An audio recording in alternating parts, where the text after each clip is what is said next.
Srila Prabhupada ki jai. Ananta Koti Vaishnava Vrinda ki jai.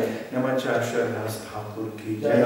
Prem se Kol Shri Krishna Chaitanya Prabhu Nityananda Shri Advaita Shiva Sri Bhaktarinda ki jai. Smavira Bhaktarinda ki jai. Gaur Premananda Hari. All glories to the Son. All glories to the Son. All glories to the Son. All glories to Sri Guru and Sri Guru. All glories to Srila Prabhupada.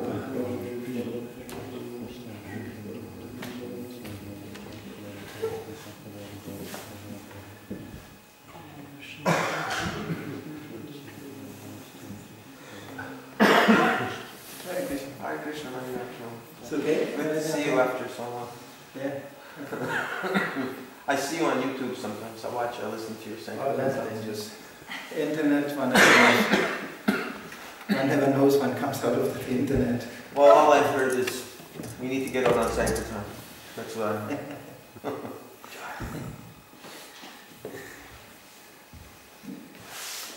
Om Namo Bhagavate Vasudevaya.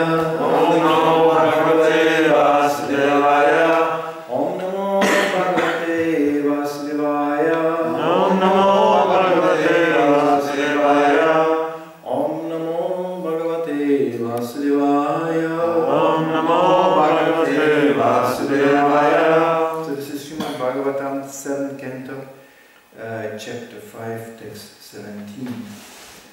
Daitya Chandana Vane Jato Ayam Kantakadrumaha Yan Mulan Mula Parasho Vishnu Nalaito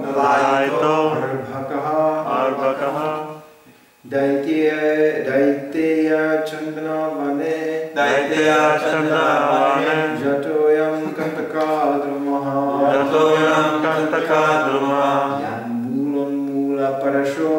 Yan Mulan Mula Parasho Vishnu Nalaito Arbhakaha Daitya Chandana Vane Jatoyam Kantakadrumaha Yan Mulan Mula Parasho Vishnu Nalaito Arbhakaha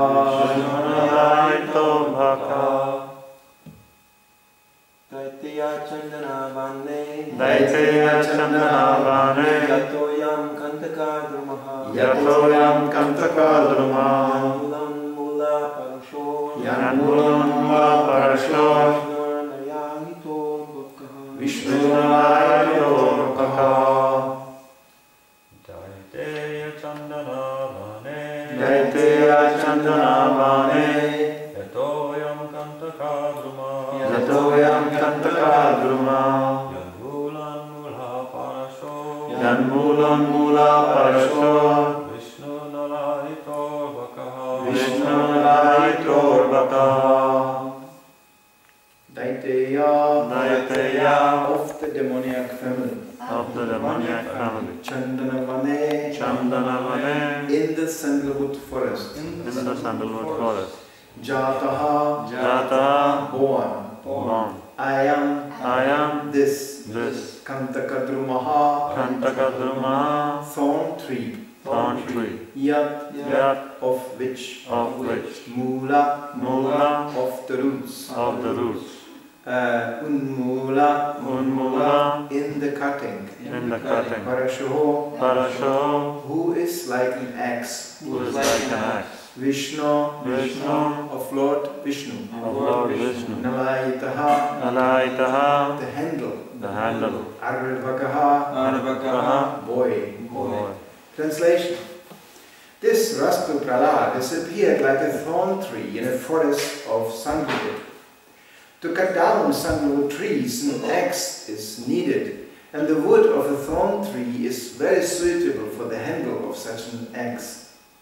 Lord Vishnu is the axe for cutting down the sandalwood forest of the family of demons, and this Prahlad is the handle for that axe. Purport by Srila Prabhupada. Thorn trees generally grow in deserted places, not in sandalwood forests, but the seminal Brahmanas, Sanda and Amarka, compared the dynasty of the Daitya Hiranyakashipu to a sandalwood forest and compared Prahlad Maharaj to a hard, strong thorn tree that could provide the handle of an axe. They compared Lord Vishnu to the axe itself. As an axe alone cannot cut a thorn tree, it needs a handle which may be made of wood of the thorn tree. Thus the thorn tree of demoniac civilization can be cut to pieces by the axe of Vishnu Bhakti, a devotional service to Lord Krishna. Some of the members of the demoniac civilization like Prahlad Maharaj may become the handle for the axe to assist Lord Vishnu, and thus the entire forest of demoniac civilization can be cut to pieces. Nam Vishnu Padaya Krishna Prastaya Vitala Srimati Bhaktivedanta Swami Nam Namaste Saraswati Devam Urva Prachari Nirvishesh Shunyavata Pushkati Visata. This Vastu Prahlad has appeared like a thorn tree in a forest of sandalwood. To cut down sandalwood trees, an axe is needed, and the wood of a thorn tree is very suitable for the handle of such an axe. Lord Vishnu is the axe for cutting down the sandalwood forest of the family of demons, and this Prahlad is the handle for that axe. I remember the shloka very vividly. This was our favorite once while we were on Sankirtan, because this kind of choice of words is, very inspiring when you are looking Maya in the face. Indeed, except one little detail, the statements of Sanda and Amaka are quite accurate. And that detail is that they consider the dynasty of Hiranyakashipu to be like a sandalwood forest. No, it's exactly opposite.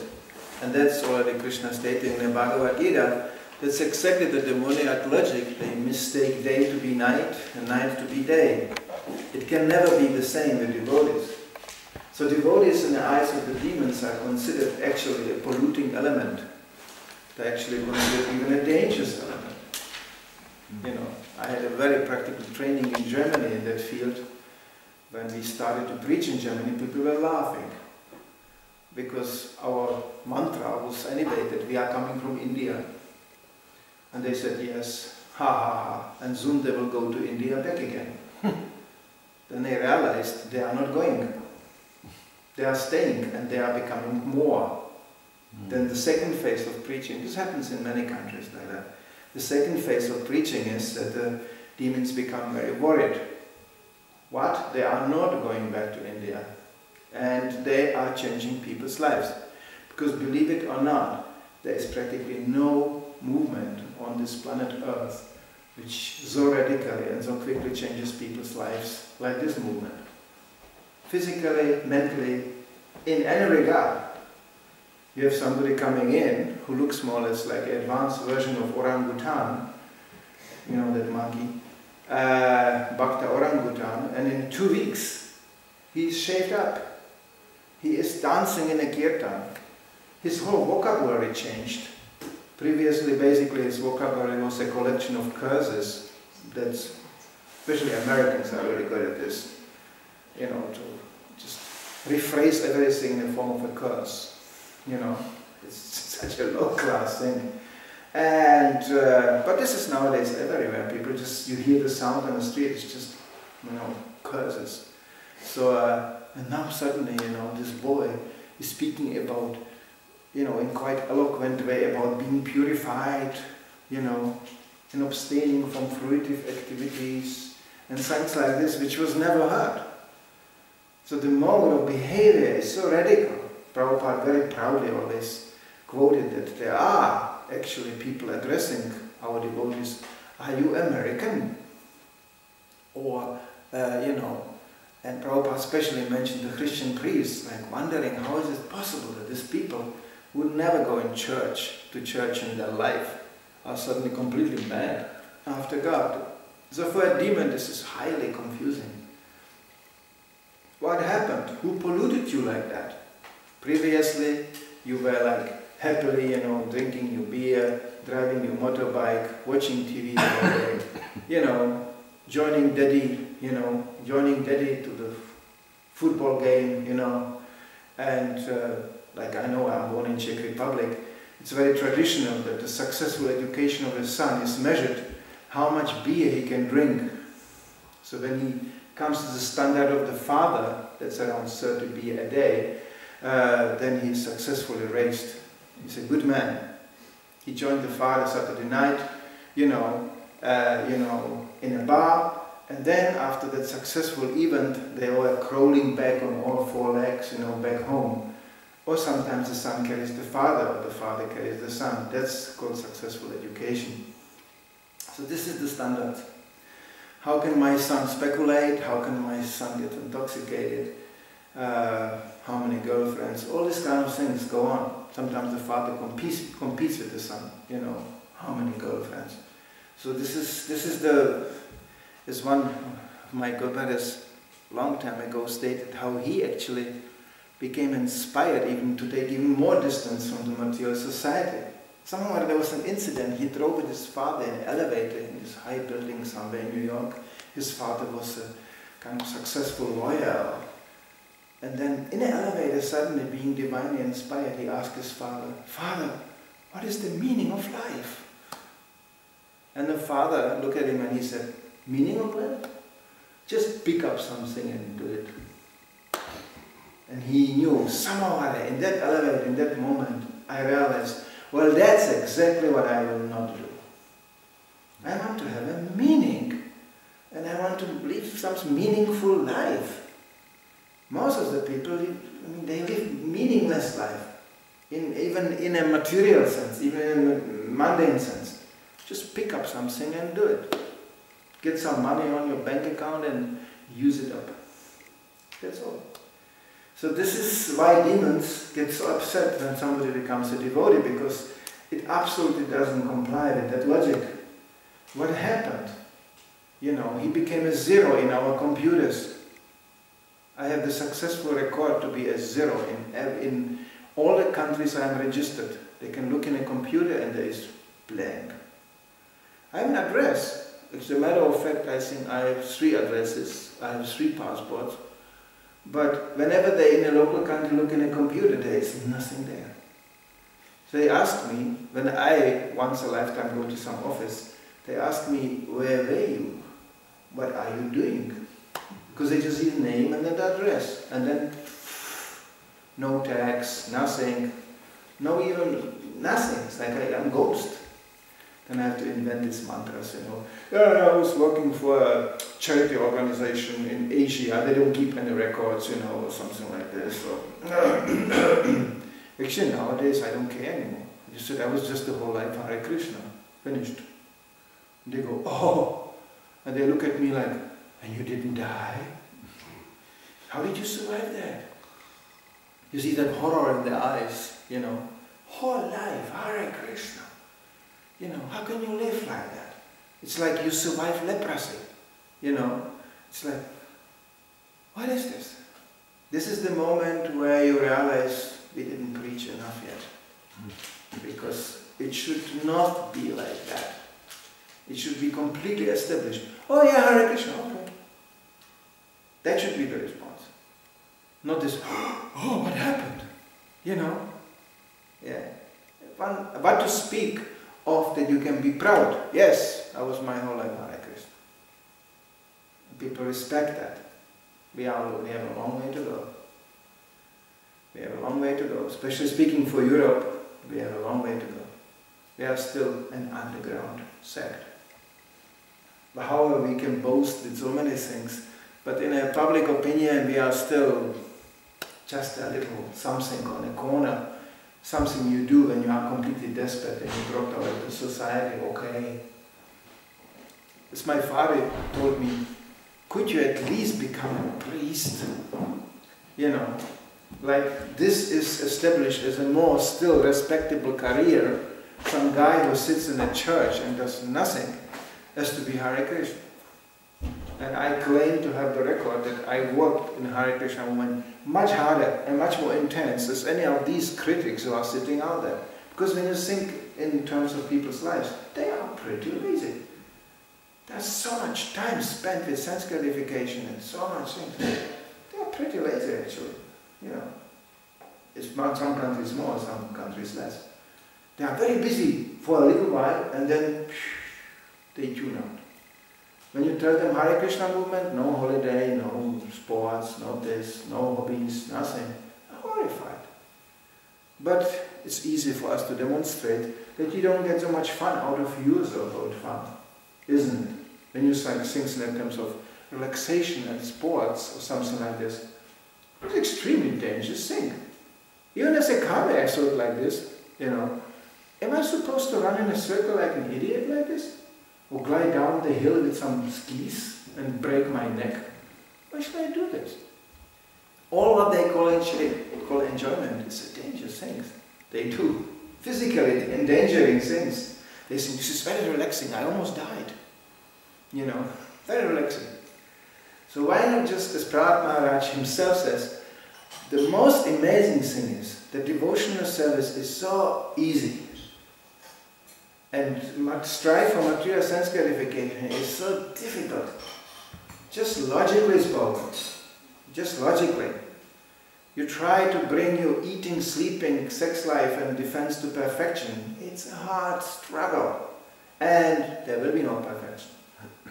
There will be always something missing. Maya is really good at this. Even you work so hard, you are almost there. She goes, just a little piece. Try harder. Just a little piece. And you go, oh yeah, just 5 centimeters more, I am there. Then you are there and you realize there's 10 centimeters more to go. And at the end, after this whole struggle, and this just to meet the point of ultimate fulfillment, comes the death. Then you go, no. As Prabhupada quotes that he knew a man who was begging the doctors, please give me 2 years more to live so I can finish my plans. Then I can die. What's the use? Even you would get this 2 years, and even you do what you wanted to do, you die anyway. Finish. So demons never understand that. Therefore, somebody like Prahlad is considered a danger. But I remember as Sankirtan devotees, we especially like the analogy of the handle of the axe. Because that complies with the Bhagavad Gita, where Krishna says to Arjuna, you become my instrument in this battle. That's the ultimate strive of a devotee. Not becoming perfect in his actions, but becoming perfectly used. This is a scary concept for a karmi because that's exactly what he's working against. To be used, to be a servant, that means to be a servant. That's for him a horrifying idea because he immediately connects servant to a slave. No, actually servants, this can be even demonstrated from mundane history. Servants can be a very noble position. You are a servant in a palace. Prabhupada gives a really nice example how in his culture even, where he comes from, how very distinguished gentlemen were visiting each other, inviting each other for meals. They were cooking, in Bengal they really know how to cook, but they cooked up a huge feast, and actually the standard was, you know what, nobody was eating. The guests came and looked and said, very nicely done, very nice, wonderful. And maybe they tasted a little bit and then they left. It was not like this, the voracious eating here, they're stuffing themselves full. Not at all, this was not considered culture. But they cooked a really far-out feast, and then the very distinguished guests came and say, wonderful, very nice, this is beautiful, thank you very much, very good, bye-bye. And you know who had the biggest feast, Prabhupada comments? The servants.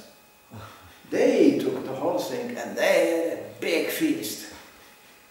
And this was actually very common, even in days of monarchy or something like this. Or, the English lords, the head servants. Sometimes the servant became such a dear member of the family because he was always available, he was at the service and he was taking care of the kids and he became actually more efficient as the wife or the husband sometimes. He was simply more present. The kids, they were completely attached to him because he was like their grandfather, he was like this. He was around all the time, the parents were not. So, so he became so dear to the family that it's quite often it happened. Either when the Lord dies or something like this. Either the servant got a huge inheritance, or he inherited the whole thing. Because there was nobody else to inherit. So sometimes a situation like this happened. So the servant got it all. So servant connected to somebody who is in a certain position assumes almost the nature of the same person. There is no other actually more elevated position as to be servant of Krishna. Because, you know, you serve God. So you are quite close to God. Especially, and that we know very well, when you are connected with somebody who is a pure devotee. All our identities we are deriving from Srila Prabhupada. It's actually a disease going around that people join this movement and 2 weeks down the line they think, I did it. And they go beyond Prabhupada. Well, that was a good start. Thank you very much. Now we have to study this Upaveda and this and that, and it's become very Vedic. As my godfather commented, he said, don't be mistaken. There is also quite nasty part of Vedic. Like Vedic literature can provide quite tamasic literature. That's for the people in Tamagun. Why should we study that? It can provide anything. Let's not forget it. I think even Kama Sutra is considered a Vedic scripture, which nobody understands. They just go for the sex. It's all bogus. So, you know, therefore Krishna even himself said, don't be carried away by the flowery language of the Vedas. That's Krishna, the origin of the Vedas. So who can say it better? And this is the wonderful thing about Srila Prabhupada. He gave us what we need. He gave us the essence. As a matter of fact, he gave us everything. There is nothing to be added, nothing to be subtracted. But of course, he, you know, for specific purposes, he facilitated the research, like in a direction science, or let's say Mayapur city gets constructed. Oh yeah, then you start to, that was authorized, you have to know more. You know, you cannot just say Hare Krishna and there will be a city. Oh, no. As soon as Prabhupada started to talk about Varnashrama society, well, that involves more deeper studies of human psychology and all this. But Prabhupada always warned us, don't allow yourself to know more as you need to know. You know, that's not intellectual, that's called speculation. You know, not too many rules, not too much knowledge, not too much information, which ultimately results in one thing. And then you can see that knowledge is misplaced. The person becomes just puffed up, proud. And the first symptom of knowledge given in the Bhagavad Gita is humility. When that doesn't manifest, something went wrong down the road. Something was misplaced. Just simply accumulating information, getting more and more puffed up, well, that's the privilege of Kanishta Adhikari.